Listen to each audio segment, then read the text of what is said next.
It happened one summer, several years ago. A religious summer camp was held near a quiet, deep forest in the state of Maine. The days were passing quite well for the camp's teenagers, surrounded by the scent of the tall pine trees and the light, cool breeze.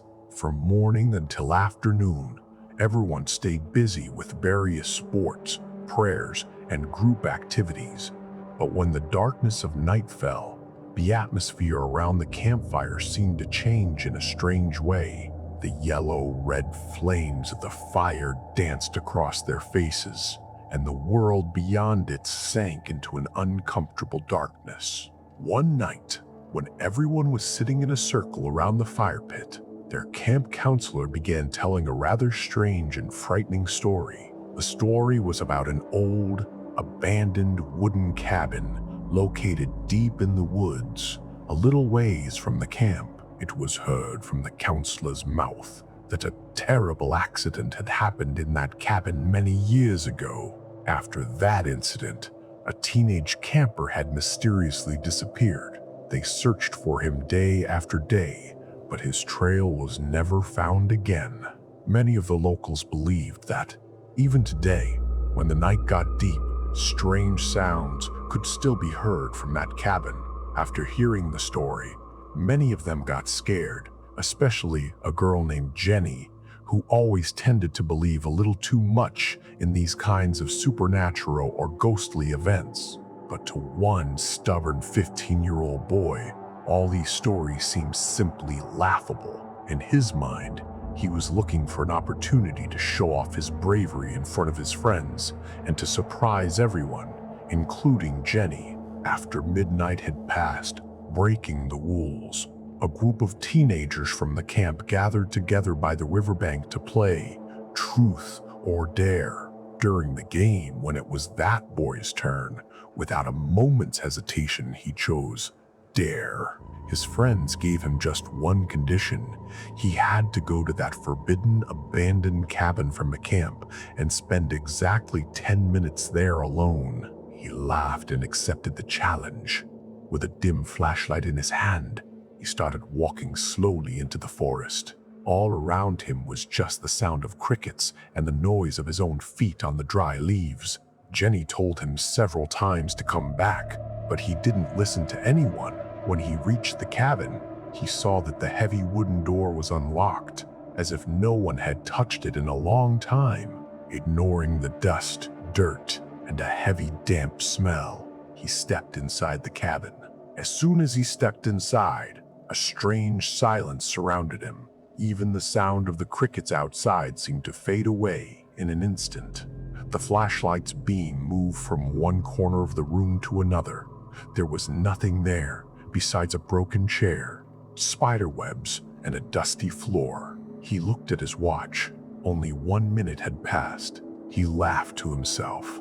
So many stories about this cabin, and yet there was nothing inside it. A little more time passed. Suddenly, the flashlight flickered once. Right then, from somewhere far away, a sound like dry wood breaking could be heard. He quickly swung the light around to look, but there was nothing there. He looked at his watch again. Not even 3 minutes had passed, and yet it felt to him as if he had been trapped inside the silent room for a long time. Right then, the hairs on his skin stood up. On the empty, rusted wooden floor, suddenly a very fast and heavy sound of footsteps began, as if someone invisible was running hard toward him from one corner of the room. The sounds were so clear that it felt as if, in just a few more seconds, something was going to slam into him. But when he shined the flashlight, he saw in front of him that it was completely empty. There was no one anywhere, and yet the sound came right up to him and stopped. His heart shook with fear as he ran toward the window. Looking outside, it seemed to him that none of his friends who had been standing in front of the cabin were there anymore. All around was just thick, dense darkness, as if the entire forest had vanished in an instant. Shivering with terror, he moved toward the door to escape from there. At first, He tried turning the door handle calmly, but the door didn't open. He tried again, this time a little harder. Still nothing. At that exact moment behind him, he heard the sound of heavy footsteps again, closer than before, faster. This time, he started desperately pounding on the door, but it was as if the door had been locked tight from the outside. He screamed and called out for his friends, but even his own voice seemed to be getting strangely muffled. Suddenly, all sound stopped.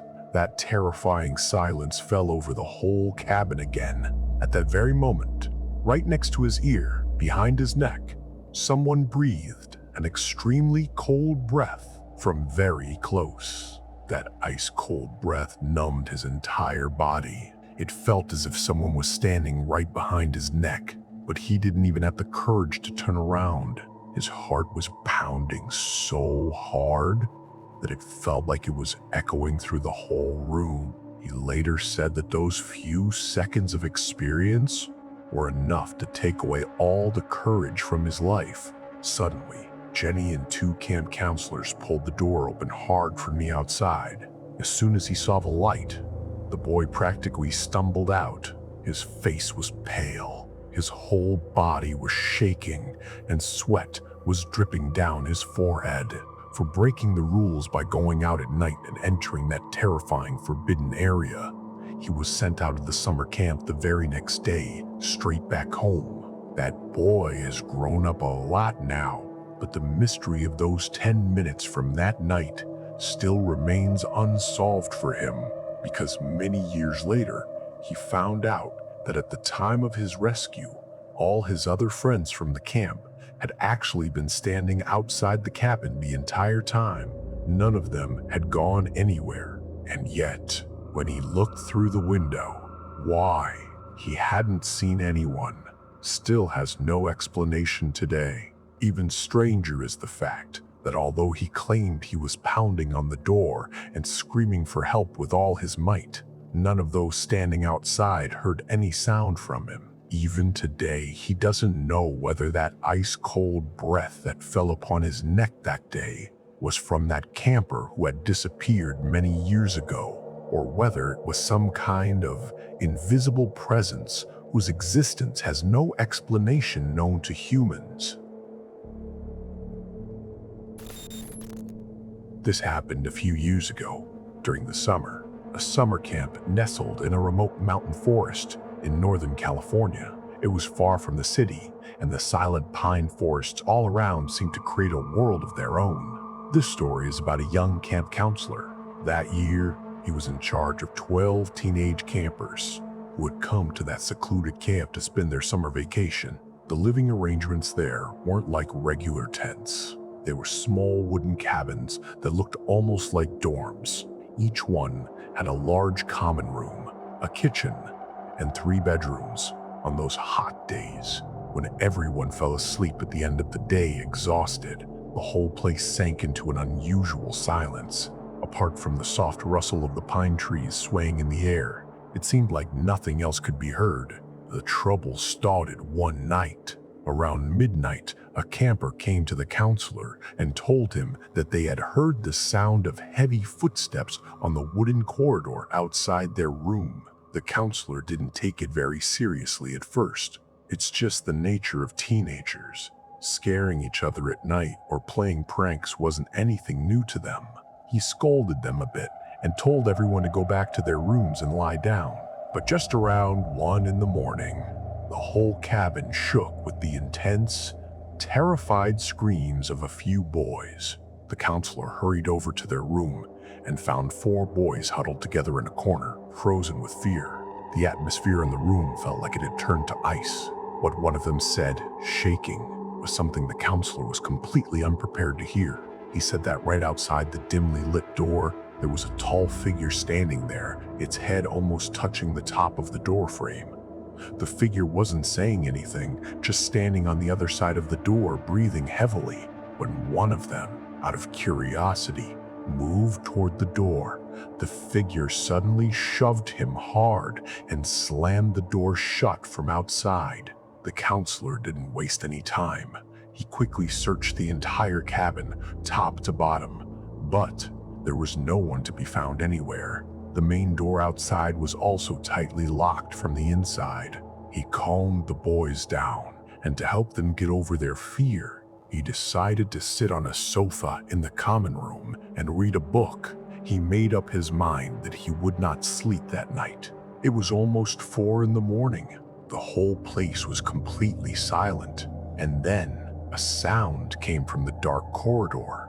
A very slow, heavy creaking sound on the wooden floor. Someone was walking down the corridor. Each footstep seemed to echo louder inside the silent room. The counselor didn't turn on any lights. What if the person in the corridor saw him if the room lights were on? He silently got up from the sofa and moved slowly toward the corridor in the darkness. As he reached the bend in the corridor, all the blood in his body seemed to freeze in an instant.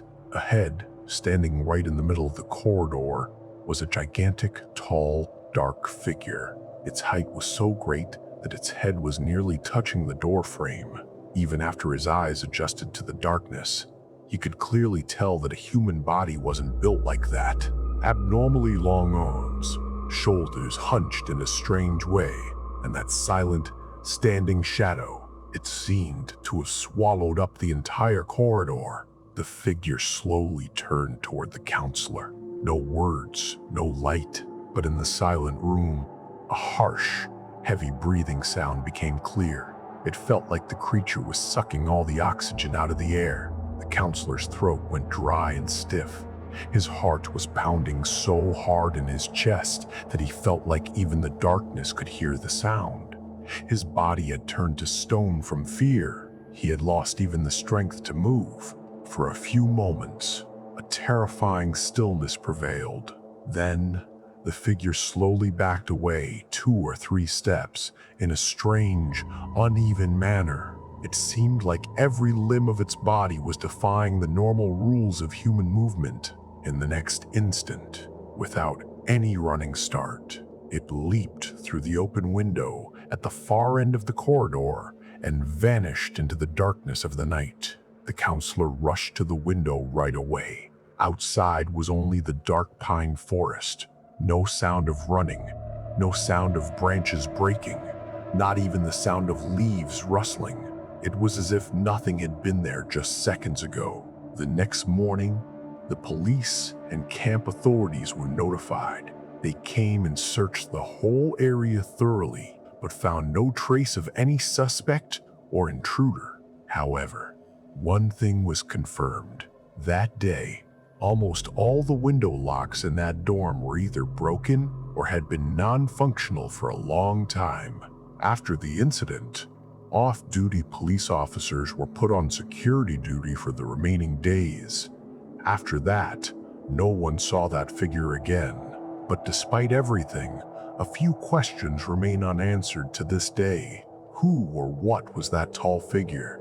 How did it enter the room without making any sound? And the most mysterious thing, out of all the cabins in the entire camp, why did it keep coming back again and again, only to that particular room? Years have passed. Still, many among the camp's old staff claim that sometimes, late at night, the slow, heavy sound of footsteps can still be heard on the wooden corridor of that cabin.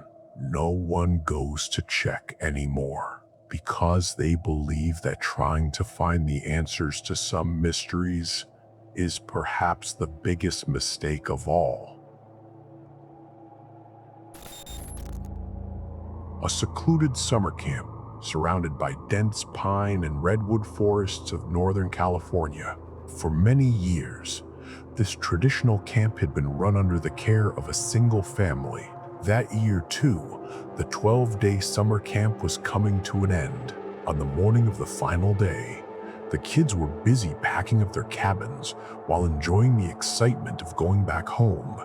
But hidden behind that normal and noisy morning was an incident that turned into a terrifying legend among the locals for years to come. Shortly after breakfast ended, an 8-year-old little girl came and stood in the camp director's office. Strange exhaustion and an intense longing to go home were visible on her face. At first, the director thought that the excitement of returning to her parents after so long was the reason for this. But when the girl slowly started talking, the smile on his face vanished in a single moment. The girl's voice was extremely calm, but the mark of built-up fear was clearly visible in it. She said that for 2 nights in a row, she could not sleep properly for even a single moment because late at night, when all the other kids in the cabin were fast asleep and the whole camp became silent, someone knocked gently on the glass of their wooden cabin's window. On the first night, waking up at the sound of that knock and looking toward the window, she saw a tall, shadowy figure in the faint darkness. At first, she could not understand what it was. Only 2 abnormally large round eyes were staring at her fixedly in the dark. In terror, the girl's throat turned dry as wood, and out of terrible shock, no word came out of her mouth. She even lost the courage to call the friend sleeping next to her. A little while later, in the dim moonlight, she realized that even though the creature's body was like a human's, its head was like a huge owl's. Shivering in fear, she somehow pulled the blanket over her head and closed her eyes. When she gathered the courage to look again after a long time, there was no one outside the window anymore. She thought that maybe she had seen a terrible nightmare. But on the very next night, that belief broke once again. At the exact same time, a gentle knock came upon the window. This time, even though her body froze in fear, as soon as she looked toward the window, she saw that the shadow figure from the previous night was standing in the exact same place. However, this time, it did not just keep looking, slowly bringing its face very close to the glass. In a human voice, in an abnormally low and extremely whispering, sad tone, it said, "It is very cold outside. Will you let me come inside?" The voice was so low and whispery that no one else in the cabin heard it, except the girl who was right next to the window. It was as if a human was trying to speak, but the voice of another creature was trapped inside its throat. Trembling in fear, the 8-year-old little girl shook her head and said, "No, I will not let you come inside." For several seconds, a ghostly silence prevailed all around.